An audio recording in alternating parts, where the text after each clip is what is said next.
Bonjour, je suis le professeur Charcaluc, je suis pédiatre à Lille, dans les hôpitaux et à la faculté de l'Université catholique de Lille et je vais vous parler aujourd'hui de l'épidémiologie des infections invasives à méningocoques.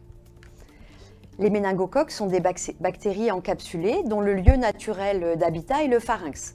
Elles se transmettent de personne à personne sur un mode gouttelette. La durée du portage est de quelques jours à quelques semaines, voire quelques mois. Dans les 8 premiers jours qui suivent l'acquisition du portage d'une nouvelle souche, la bactérie peut atteindre le compartiment sanguin et être alors responsable d'une infection invasive.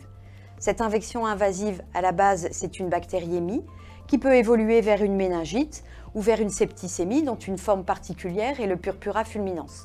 Le passage du portage à la pathogénicité dépend de différentes caractéristiques, à la fois de la bactérie et à la fois de l'hôte.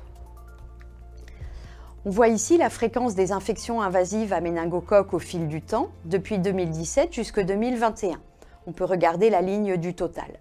On voit déjà une chose, c'est que en regard des rectangles qui correspondent au confinement, l'épidémie s'éteint presque entièrement. On voit que s'agissant d'une maladie transmissible sur le mode gouttelette, les mesures barrières sont très efficaces pour la faire disparaître. Ce qu'on voit aussi, c'est qu'il y a des fluctuations de la fréquence au fil du temps, et ces fluctuations suivent un profil assez particulier, avec des infections qui sont particulièrement fréquentes à chaque fois en début d'année civile. Ça correspond à la fin de l'hiver, c'est la période où la muqueuse est le plus fragile, en réponse aux infections respiratoires hivernales, et la séquence qui est le mieux connue, c'est la séquence grippe, puis infection invasive à méningocoques. On va regarder une autre figure qui montre aussi l'évolution de la fréquence au fil du temps. Ici, on a chaque fois l'évolution de juillet à juin, avec chaque année qui est représentée par une couleur. Les chiffres les plus récents dont on dispose sont ceux de 2022-23, et on reconnaît cette courbe par l'explosion des cas au mois de décembre 2022, le moment où il y a eu la levée de l'ensemble des mesures barrières. Au-delà de décembre 2022, l'épidémie reste à un niveau élevé, avec l'Institut Pasteur qui recense 421 cas entre janvier et septembre 2023. Ces cas ne sont pas répartis de manière uniforme à tous les âges de la vie. Il y a 2 âges de la vie qui sont particulièrement à risque d'infection invasive à méningocoques.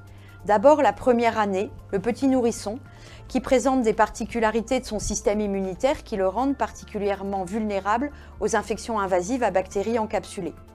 Le risque d'infection invasive à méningocoques est donc maximal entre 0 et 1 an, avec un pic à 5-6 mois, et par la suite, le risque va diminuer progressivement jusqu'à 5 ans.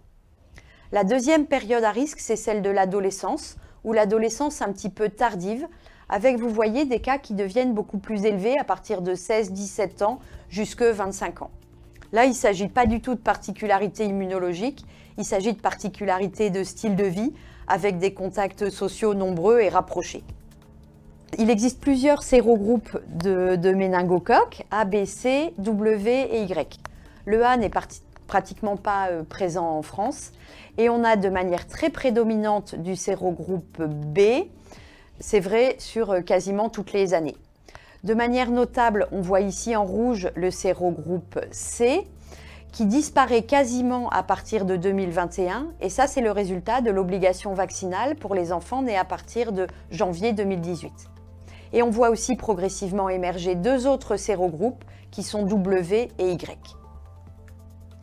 Si on croise les âges de survenue et les sérogroupes de méningocoques, on voit que, à part chez les personnes plus âgées, le sérogroupe B est toujours majoritaire, avec une proportion de Y et de W qui devient plus fréquente chez les adultes et les adultes plus âgés. Quels moyens on a de protection contre les infections invasives à méningocoques, s'agissant d'une protection spécifique de la vaccination? Vous avez ici le calendrier vaccinal qui prévaut actuellement, tel qu'il est proposé par le ministère. Dans le carré bleu, les infections obligatoires. La vaccination contre les infections invasives à méningocoques du groupe C est obligatoire à 5 mois et à 12 mois. À 12 mois, c'est le choix du prescripteur que de substituer au vaccin contre les infections invasives à méningocoques du groupe C un vaccin quadrivalent contre les méningocoques A, C, Y et W, et l'enfant sera tout à fait considéré comme ayant satisfait aux obligations vaccinales. Le vaccin contre les infections à méningocoque du groupe B n'est pas obligatoire parce qu'il a été inscrit dans le calendrier au-delà de la loi qui vaut pour les enfants nés à partir du 1er janvier 2018. Néanmoins, ce vaccin il est tout aussi nécessaire et peut-être plus vu à quel point le sérogroupe B est présent et vu l'absence d'immunité de groupe pour ce sérogroupe particulier. Cette recommandation, elle vaut donc pour tous les nourrissons, avec une première injection à 3 mois, une deuxième à 5, et ensuite un rappel à 12 mois. Le respect des âges avec 2 injections à 5 mois permet une bonne couverture au moment de l'âge du pic de la première année de vie, et le rappel à 12 mois ne doit pas être différé, notamment pour le méningocoque du groupe B, vu la situation épidémiologique décrite. Pour les adolescents, une réflexion de la HAS est en cours pour faire évoluer les recommandations vaccinales. Pour le moment, la seule recommandation qui prévaut à cet âge, c'est celle de faire un rattrapage de vaccins contre les infections invasives à méningocoque du groupe C pour un adolescent qui n'aurait reçu aucune dose depuis ses 12 mois. Cette recommandation, elle s'étend donc de 12 mois d'un côté jusqu'à 24 ans révolus de l'autre. À côté de cette recommandation, le groupe d'experts indépendants Infovac propose un calendrier qu'il appelle un calendrier de protection optimale pour les adolescents, où il suggère de vacciner de nouveau les adolescents avec un vaccin quadrivalent contre les infections à méningocoque A, C, Y et W, mais aussi contre les infections invasives à méningocoque du groupe B avec un schéma qui dépend du produit utilisé.